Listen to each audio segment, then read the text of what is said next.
It's 11:15 on a Tuesday. You're on a video call, actually the second one of the morning, and a note slides under the door. You know the handwriting, all caps, one word, spelled with conviction and 3 O's. I'm bored. You wave through the crack in the door, 5 minutes, and turn back to your screen. 30 seconds later, the sigh. The full body kind, performed at theater volume directly outside the door. Then the doorknob, jiggle, jiggle, jiggle. Then a second note. This one has a drawing on it. It's you, and you do not look great. So at the next mute button, you crack the door and do what most of us were trained to do. You launch the lecture, don't you? The one about gratitude, about a whole house full of things to do, about kids who would dream of a free summer Tuesday. And it lands the way it always lands. Nowhere. So here's what I want to offer you today. What if I'm bored was never the problem?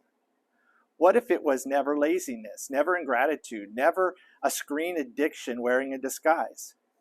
What if boredom in a neurodivergent kid isn't an attitude problem at all, but a nervous system event? Because if that's true, and I'm going to show you why it is, then everything about how you respond to it changes. And honestly, your whole summer might change with it. Welcome back to the Rewired Collective podcast.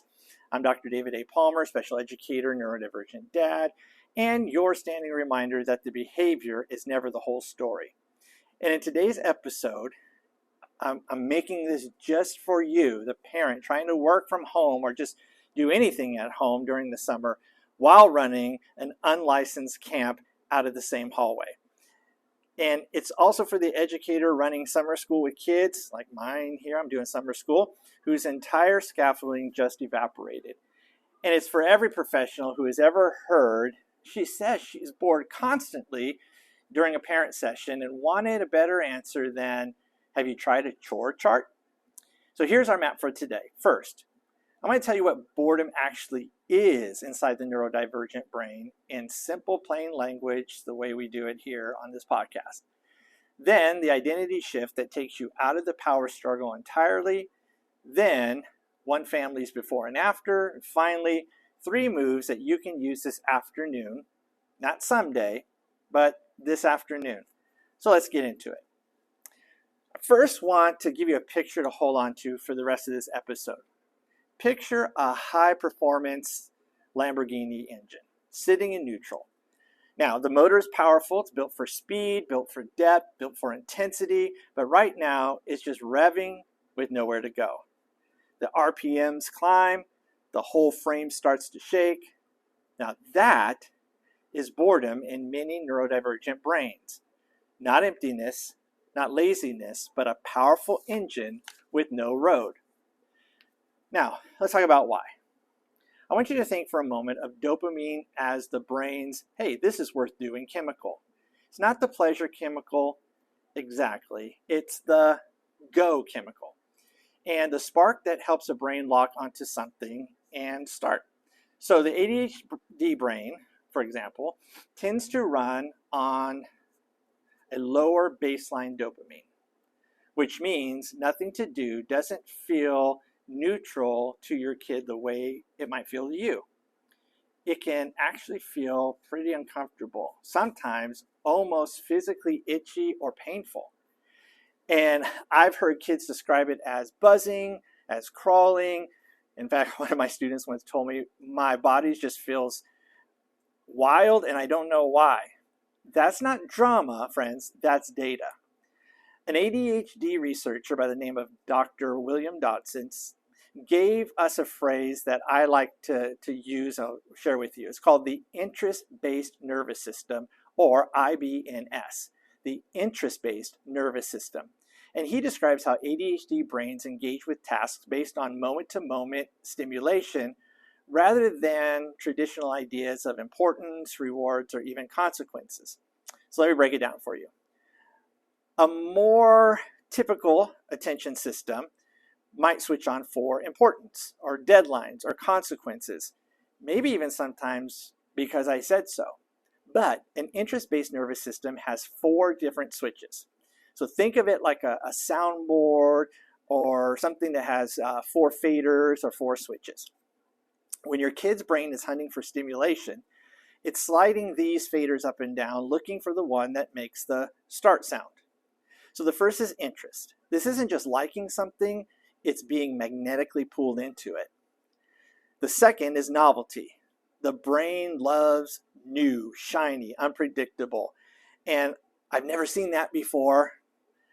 The third is urgency, which is the fire alarm. The deadline is hitting in 10 minutes. The crisis, sometimes it's the only thing that gets the engine to turn over. And the fourth is personal meaning, meaning that the challenge pushes a specific ability, the thing that makes them go, I could actually be good at this, is what they think. So we have interest, novelty, urgency, and personal meaning. Now, tell me if you've experienced this. There's a task before you, it's a should do. It has no interest, it's not interesting, it's not new, there's no deadline, and it feels completely meaningless to you. So for you, it's just a chore, and you probably think, I'm just got to bear down, just get it done, I don't like it, but I know I got to do it. But to the neurodivergent brain, that task is literally invisible. So if a task hits one of those 4 switches, we get the engine roaring, we've got somewhere we can go, and it's the same kind of brain that can hyper-focus for 3 hours on Fortnite and totally forget to eat. But if it's a task that hits none of those switches, well, like that Lambo, the engine just sits there revving in place. And no amount of lecturing about gratitude or hard work has ever installed a road for that engine to drive on. And no lecture about gratitude is going to help. Now, let's go to autistic kids and teens. Guess what? For them, summer adds a second layer. And I want to name it carefully because it changes what actually helps. Think about what school was, at least structurally. Whatever else it was, and we have some different resources and ideas that we can share with you, but it was scaffolding, bells, schedules, predictable sequences, the same seat, the same order, the same lunchtime.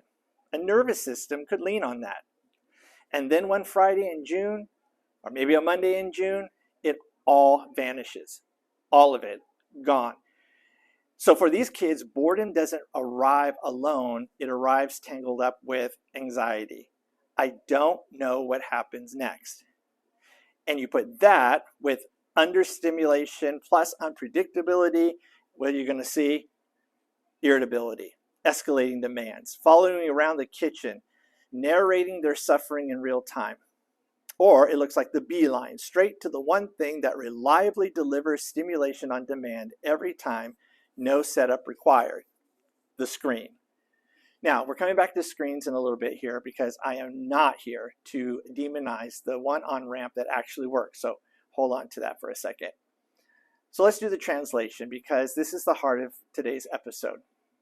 When your kid says, I'm bored, they're almost never saying, entertain me. Rather, they're saying some version of this. My nervous system is uncomfortable and I can't find the on-ramp to something better. Now just sit with that sentence for a moment because once you hear I'm bored that way, you can't unhear it. Once you hear I'm bored as my nervous system, my body feels very uncomfortable, maybe even a little unsure, and I don't know how to get to where I need to be. So it's not a complaint, it's a status report. It's not defiance, it's a fuel gauge. And while we're here, let's say clearly what boredom is not. It is not laziness. Laziness is the story we reach for when we can't see the barrier. And it's not ingratitude, because gratitude is a reflection skill and boredom is an activation problem. Different department entirely. And it is not evidence that you failed to prepare or enrich your child. It's a signal, and signals aren't problems, they're information. So let's talk about you for a moment, because summer is hard on parents in a way that nobody names out loud. Somewhere along the way, probably around your first Pinterest search, you absorbed a job description you never applied for. Good parents keep kids enriched, scheduled, stimulated, screen-free, probably outdoors unless you live in the desert like we do. Preferably educational, preferably photogenic enough for the grandparents and social media. So every "I'm bored," and you know the exact pitch I'm talking about, lands like a failing report card.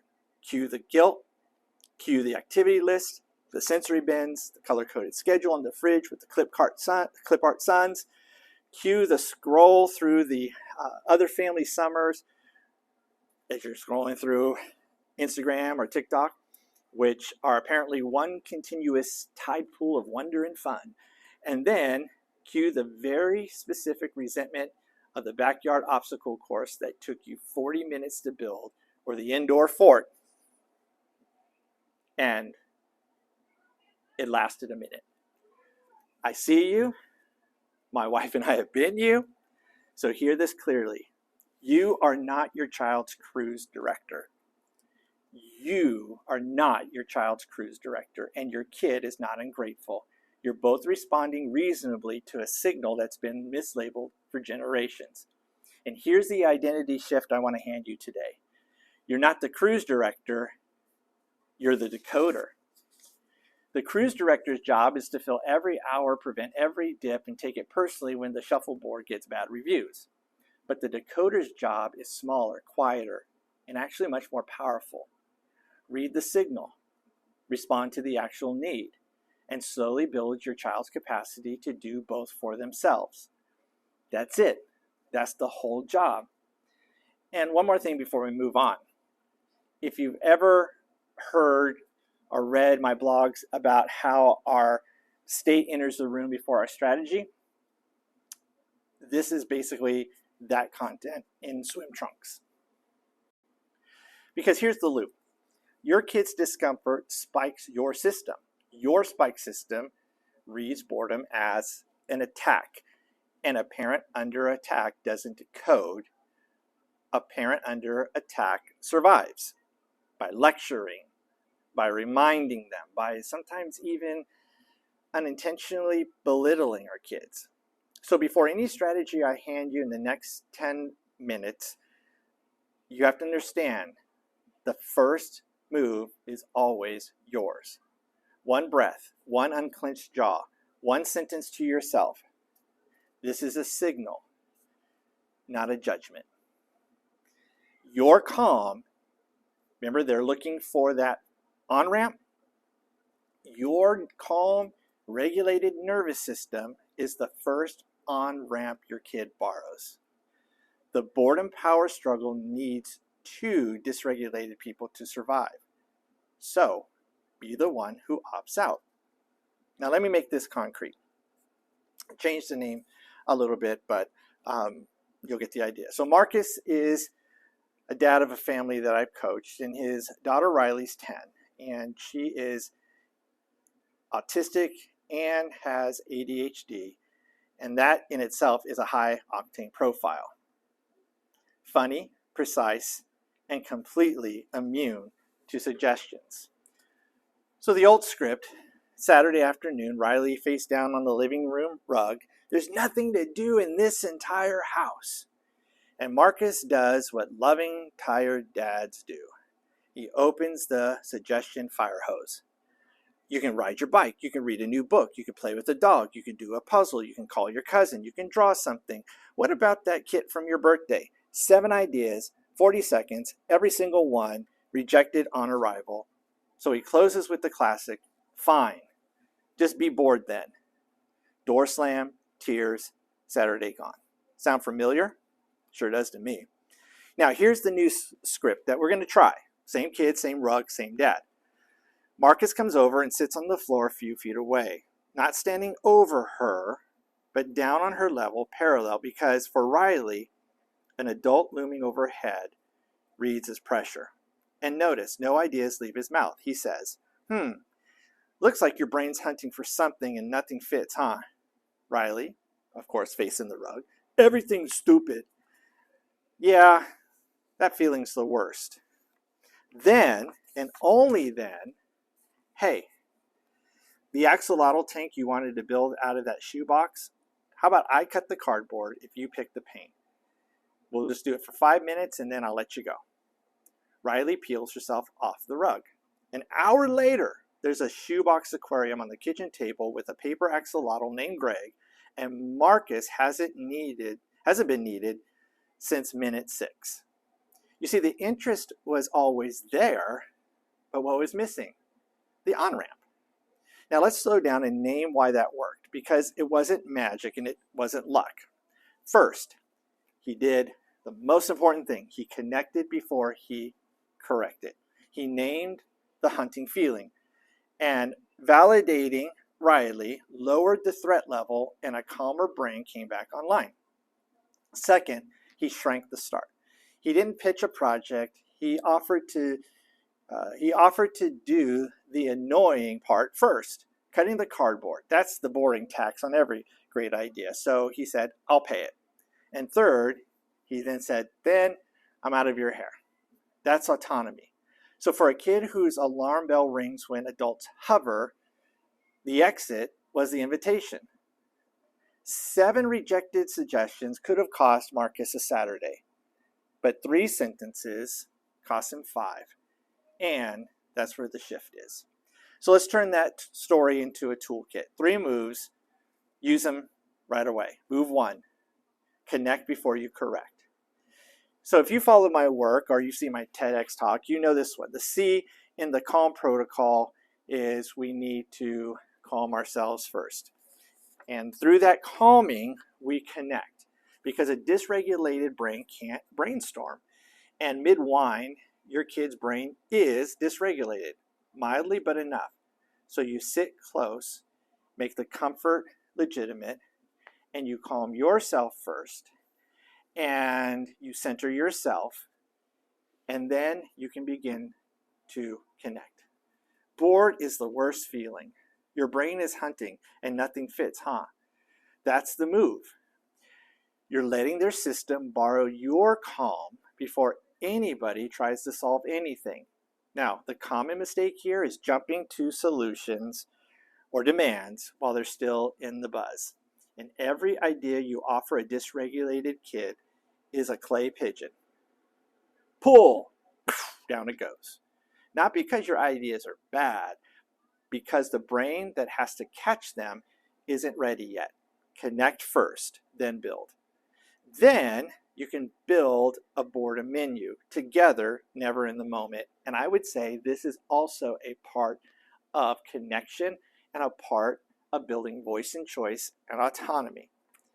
So on a calm evening, after dinner in the car, whenever the vibe is cool, you can start creating together a list across 5 lanes.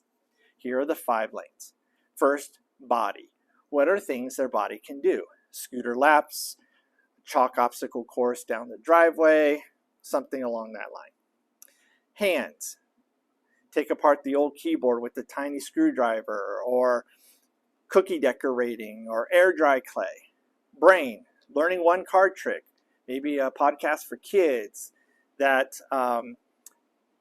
world flags quiz they're inexplicably good at. Social. A water balloon ambush with a named target, maybe yourself. FaceTiming grandma to deliver a news report of how that went. And solo. Hammock, headphones, quiet place in the room, reorganizing the billion toys by a system that only they understand.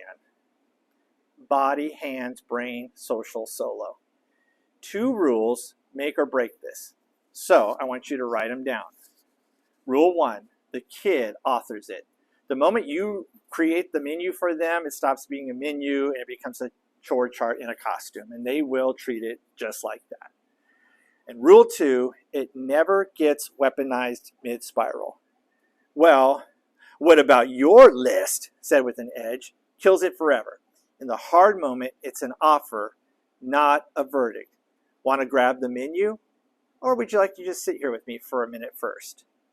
Usually this is why it works, because choosing from a menu takes a fraction of the mental load of trying to generate all of these ideas from scratch. And you have done that executive function work at a time, together, back when the engine had fuel and some excited off-ramps. And the third move, you're wondering? Shrink the start. If you only remember one line today, just make it this one. For most neurodivergent kids, the wall isn't interest, it's initiation. Starting is the hardest part of every task, including fun ones, especially the fun ones they care about, because caring then raises the stakes.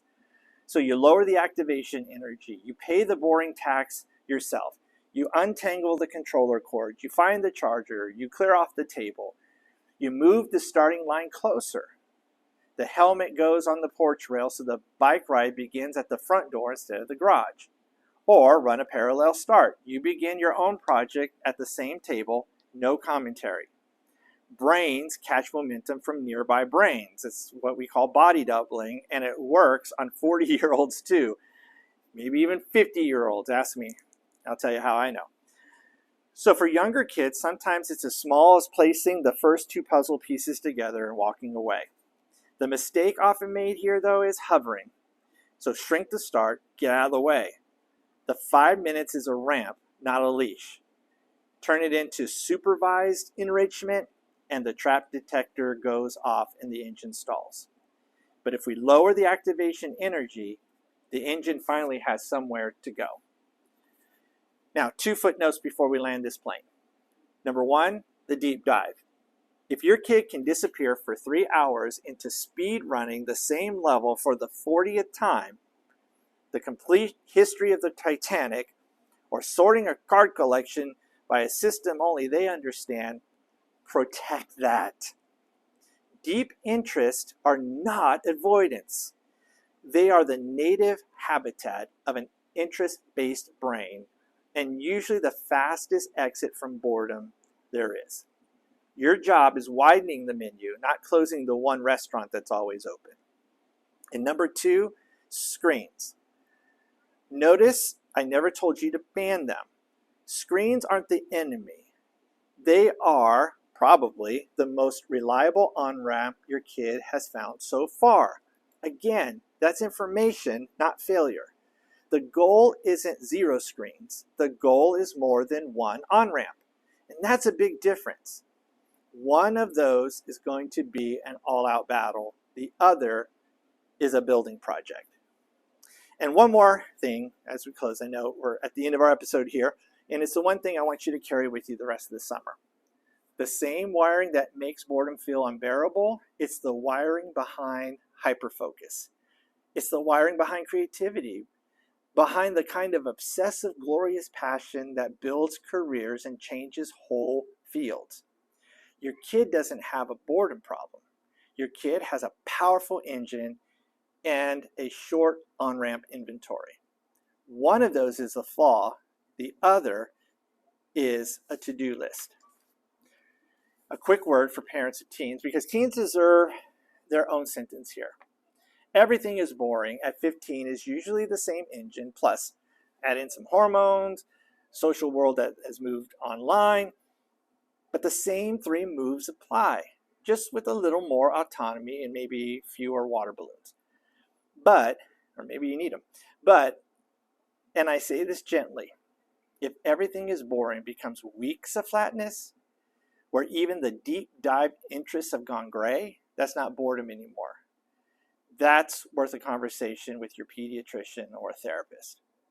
You know your kid's baseline better than anyone, and so trust that knowledge. So let's land it. Boredom is, in a neurodivergent kid, not an attitude problem. It's a nervous system event. The engine idles high, the signal says, I can't find the on-ramp, and you are not the cruise director, you're the decoder. So, number 1, connect before you correct. 2, build the menu together. 3, shrink the start. And remember what we're after here, friends. It was never a kid who's never bored. We're going to be bored. They're going to be bored. Life sometimes is boring. But our goal here is a kid who knows what to do when they are, and an adult who knows how to support them in that moment. Now, if today totally landed for you, Here's where this work goes next, because reading one signal is a skill, but reading a whole nervous system is a practice. So head on over to drdavidapalmer.com/free stuff, and I have all kinds of ways that you can learn about nervous system events and how to build some of those on-ramps that you need. Because as we understand and we come at it with great empathy, then we're able to truly support our children in their nervous system moments. And we do it with calm, compassion, connection, and co-regulation. And it makes all the difference. It's what counts. And honestly, it counts for a lot. So remember, read the signal, build the on-ramp. All right, till next time, I'm Dr. David. This is the Rewired Collective podcast, and we'll see you next time.